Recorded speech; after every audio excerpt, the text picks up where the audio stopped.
राजा जी हो बाड़ बोल राशि तू के कर महु गाना मरद तू तो बाड़ दबेश। अरे राजा जी हो बाड़ बोल राशि तू के कर महु गाना मरद तू तो बाड़ दबेश।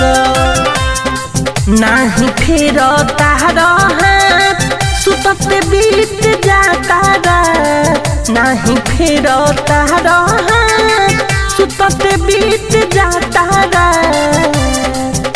अब बहुले बहिया में तू कसला जूस जैसे गलिया के जूस रसला।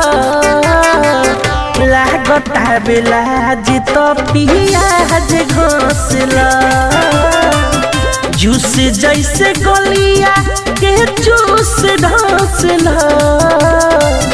लागता बेलाज तो पियाज घोसला राजा।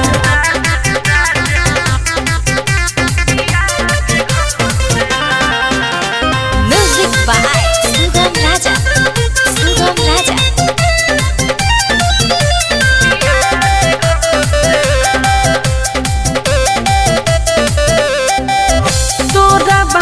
काम हम बानी हावी भीतर वाला फीलिंग सैया बोला कबल दाबी। हाँ तोरा वाला काम हम बानी हावी भीतर वाला फीलिंग सैया बोला कबल दाबी। जवानी के घिउ कबहू ना तसला जवानी के घिउ कबहू ना तसला जूस जैसे गलिया के जूस रसला। लागता बेलाज तो पियाज घोसला जूस जैसे गलिया के juice ढसला।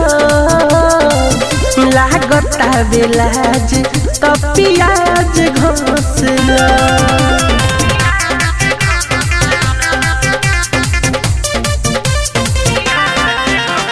Music by Sugam Raja. Sugam Raja